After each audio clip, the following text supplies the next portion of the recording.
आप सब लोगों को एक बार फिर से जय मसीह की। मैं विश्वास करता हूँ परमेश्वर ने रात भर हम सबको अच्छा नींद दिया और सुबह अच्छा दिन देखा। तो आज तारीख है 7/5/2025 और मैं बेसिक बाइबल पढ़ता हूँ। आज हम सुबह का वचन पढ़ेंगे। हम पढ़ेंगे लूका की पुस्तक में से उसका 24 अध्याय और 1 से लेकर 35 वचन तक। इसके वचन पढ़े और सुने जाने पर प्रभु की आशीष हो। परंतु सप्ताह के पहले दिन बड़े भोर को वे उस सुगंधित वस्तुओं को जो उन्होंने तैयार की थी लेकर कब्र पर आई। उन्होंने पत्थर को कब्र पर से लुढ़का हुआ पाया और भीतर जाकर प्रभु यीशु का शव न पाया। तब वे इस बात से भौचक्की रह गई थी।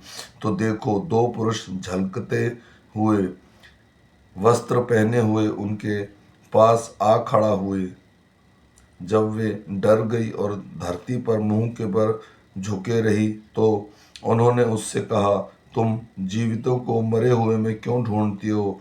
वह यहाँ नहीं है, परंतु जी उठा है। स्मरण करो कि उसने गलील में रहते हुए तुमसे कहा था, अवश्य है कि मनुष्य का पुत्र पापियों के हाथ में पकड़वाया जाए और क्रूस पर चढ़ाया जाए और तीसरे दिन जी उठे।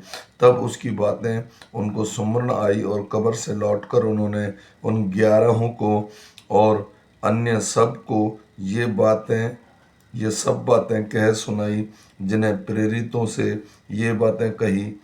वे मरियम मगदनी और यूहन्ना और याकूब की माता मरियम और उसके साथ की अन्य स्त्रियां भी थी। परंतु उनकी बातें उन्हें कहानी सी जान पड़ी और उन्होंने उनकी प्रतीति ना की। तब पतरस उठकर कब्र पर दौड़ गया और झुककर केवल कपड़े पड़े देखे और जो हुआ था उसे अचंभा करता हुआ अपने घर चला गया। उसी दिन उसमें से 2 जन इमाउस नामक एक गांव में जा रहे थे जो यरूशलेम से कोई 7 मील की दूरी पर था। वे इन सब बातों पर जो हुई थी उसमें आपस में बातचीत करते जा रहे थे। और जब वे आपस में बातचीत और पूछताछ कर रहे थे तो यीशु आप पास आकर उनके साथ हो लिया, परंतु उसकी आंखें ऐसे बंद कर दी गई थी कि उन्हें पहचान न सके। उसने उनसे पूछा, ये क्या बातें हैं जो तुम चलते चलते आपस में करते हो? वे उदास से खड़े रह गए। यह सुनकर उसमें से एक क्लियोपास नामक एक व्यक्ति ने कहा, क्या तू यरूशलेम में अकेला परदेसी है जो नहीं जानता कि इन दिनों में उसमें क्या क्या हुआ है?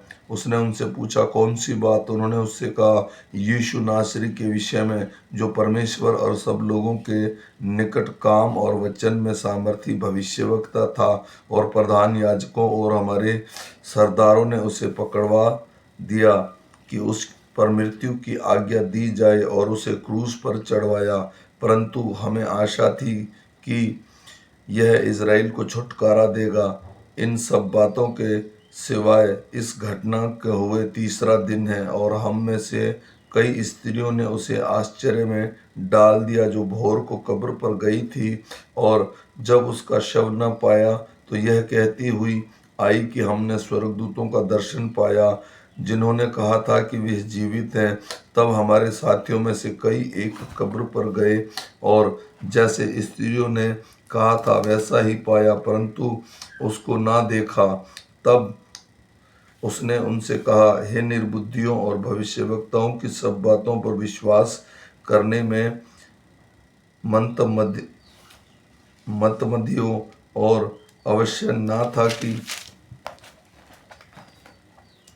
मसीह ये दुख उठाकर अपनी महिमा में प्रवेश करे। तब उसने मूसा से और सब भविष्यवक्ताओं से आरंभ करके सारे पवित्र शास्त्र में से अपने विषय में लिखी हुई बातों का अर्थ उन्हें समझा दिया। इतने में वे उस गांव के पास पहुंचे जहां वे जा रहे थे और उनके ढंग से ऐसा जान पड़ा कि वह आगे बढ़ना चाहता है, परंतु उन्होंने यह कहकर उसे रोका, हमारे साथ रह, क्योंकि संध्या हो चली है और दिन अब बहुत ढल गया है। तब वह उनके साथ रहने के लिए तैयार भीतर गया। जब वह उनके साथ भोजन करने बैठा तो उसने रोटी लेकर धन्यवाद किया और उसे तोड़कर उनको देने लगा। तब उनकी आंखें खुल गई और उन्होंने उसे पहचान लिया और वह उनकी आंखों में छिप गया। उन्होंने आपस में कहा, जब वह मार्ग में हमसे बातें कर रहा था और पवित्र शास्त्र का अर्थ हमने समझाता था, तो क्या हमारे मन में उत्तेजना ना हुई।